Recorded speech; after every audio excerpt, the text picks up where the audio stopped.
Hello दोस्तों, नमस्कार। आप सभी का डी स्टोरी चैनल हब में। दोस्तों, आज बहुत ही अच्छी मोटिवेशनल स्टोरी लेके आ गए हैं आप सभी के लिए। ये कहानी है एक बच्ची पर आधारित। इस कहानी की शुरुआत कर ही देते हैं। अभी तक दोस्तों आपने हमारे चैनल को सब्सक्राइब नहीं किया है तो प्लीज़ चैनल को सब्सक्राइब जरूर कर दीजिएगा। राधिका एक छोटी सी बच्ची थी जो एक गांव में रहती थी। राधिका की माँ नहीं थी। उसके पिता गांव के जमींदार के खेतों पर मजदूरी करते थे। राधिका के पिता श्यामलाल जी सुबह जल्दी उठकर खाना बनाते, फिर राधिका को तैयार कर स्कूल भेजते। राधिका गांव के स्कूल में तीसरी कक्षा में पढ़ती थी। दोपहर को श्यामलाल जी खाना खाने घर आते। उसी समय वो राधिका को स्कूल से लाते और उसे भी खाना खिलाते। बाद में राधिका बच्चों के साथ खेलने लग जाती और श्यामलाल जी वापस अपने काम पर चले जाते थे। इसी तरह दिन बीत रहे थे। एक दिन बहुत गर्मी पड़ रही थी। श्यामलाल जी घर आए तो देखा घर में एक बूंद भी पानी की नहीं है। राधिका भी स्कूल से आकर पानी मांग रही थी। श्यामलाल जी ने कहा, बेटी, मैं अभी पानी भर कर लाता हूँ। वे मटका लेकर पानी लेने कुएं की ओर चल देते हैं, लेकिन तेज गर्मी से उन्हें चक्कर आ जाते हैं और वे वहीं कुएं के पास गिर जाते हैं। गांव के कुछ लोग उन्हें उठाकर घर ले आते हैं। श्यामलाल जी के सिर से खून निकल रहा था, जिसे देखकर राधिका डर जाती है और रोने लगती है। श्यामलाल जी बेहोश थे। गांव के वैद्य जी को बुलाया जाता है। वे कहते हैं, बहुत गर्मी के कारण ये बहुत कमजोर हो गए हैं। वैद्य जी इनके सर पर पट्टी बांध देते हैं। वे बताते हैं कि रात तक उन्हें होश आ जाएगा। यह कहकर वे चले जाते हैं। गांव वाले भी उनके साथ वापस चले जाते हैं। राधिका अपने पिता की ऐसी हालत देखकर डर जाती है। उसे बहुत तेज प्यास भी लग रही थी, लेकिन अब उसे पानी पिलाने वाला कोई नहीं था। रोने के कारण उसे अधिक प्यास लगने लगती है।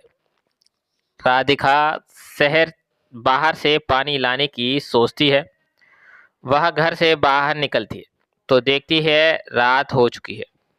चारों ओर अंधेरा ही अंधेरा है। वह डर के मारे वापस घर में आ जाती है, लेकिन प्यास से उसका बुरा हाल था। श्यामलाल जी का घर था।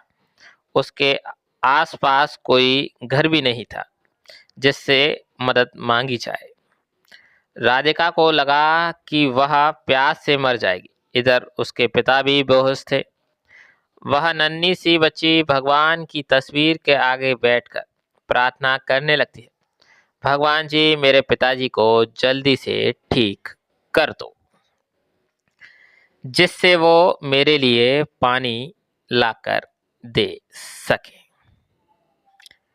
धीरे धीरे समय बीत रहा था। अब प्यास के मारे राधिका बेहोश होने लगी थी। वह धीरे धीरे भगवान को पुकार रही थी, भगवान जी, पानी भिजवा दो, नहीं तो मैं मर जाऊंगी। राधिका लेटे लेटे ऐसे ही बड़बड़ा रही थी। उसकी आंखें बंद होती जा रही थी। आज उसे अपनी माँ की बहुत याद आ रही थी। काश माँ होती तो मुझे पानी पिलाती, खाना देती। अब तो ना खाना मिलेगा ना पानी। उसी रास्ते में साधुओं की एक टोली भजन गाती हुई निकल रही थी। एक साधु श्यामलाल जी के घर दरवाजे पर आए और भिक्षा मांगने लगे।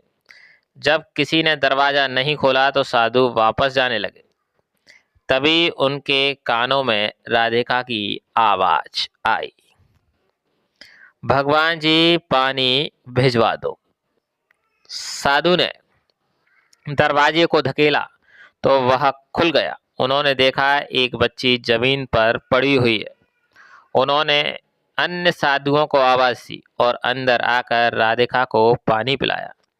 राधिका को कुछ होश आया। फिर उनमें से एक साधु ने राधिका को खाने के लिए कुछ दिया, जिसे खाकर राधिका ने पानी पिया।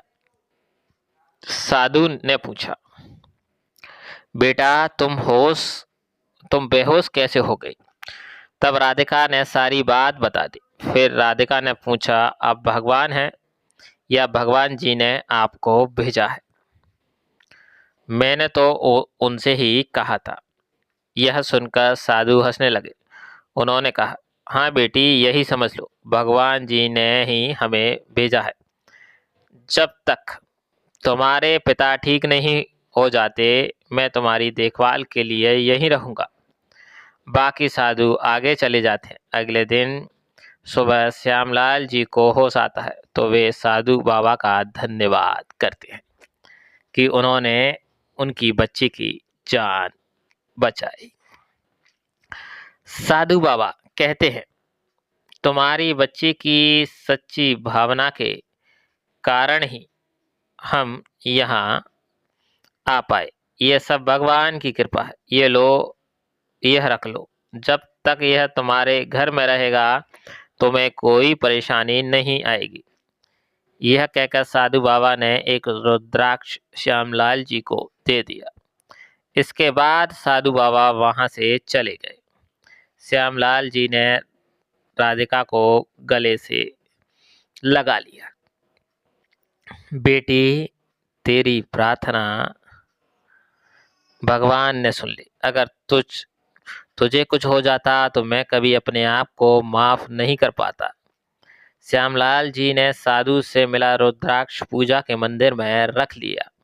इसके बाद उनके दिन बदल गए। जमींदार ने श्यामलाल जी के काम से खुश होकर उन्हें थोड़ी सी जमीन दे दी, जिस पर वे खेती करने लगे। अच्छी फसल होने के से वह दुगने दाम पर बिक गई। इस तरह खेती करते करते उन्होंने ज़्यादा जमीन जायदाद खरीद ली। अब वे मजदूर से काम करवाते और फसल को शहर में बेचते, जिससे अच्छा पैसा मिलता।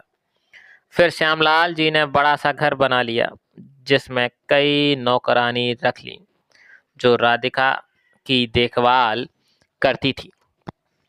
इसी तरह एक बच्ची की पानी की प्यास ने उन्हें जीवन का हर सुख दे दिया। दोस्तों, कैसी लगी आज की यह कहानी? यह हमें बहुत कुछ सीख देती है और इस कहानी का तात्पर्य यह है कि जीवन में अगर एक दरवाजा बंद हो जाए तो दूसरा खुल ही जाता है। जो प्रभु के आश्रय पर रहता है उसका जीवन चल ही जाता है। जिन्हें अपने आप पर घमंड होता है उनका जीवन जल्दी समाप्त हो लेता है, और जिन्हें प्रभु के आशीर्वाद पर भरोसा होता है वो जीवन में बहुत कुछ पा जाते हैं। वही इस कहानी में था। बच्ची की दम घुटने वाली थी, लेकिन जब भगवान चाहते हैं ना तो कभी ना कभी किसी को भेज ही देते हैं आपके पास और आपकी मदद करने। उसी तरह से हमारे जीवन में भी कई तरह से कई लोग आते हैं जो एक तरह से मदद करके चले जाते हैं। ऐसे लोगों को शुक्रगुजार करते हुए भगवान को ज़रूर याद करना चाहिए, क्योंकि उन्हें भगवान ही भेजते हैं हमारे लिए।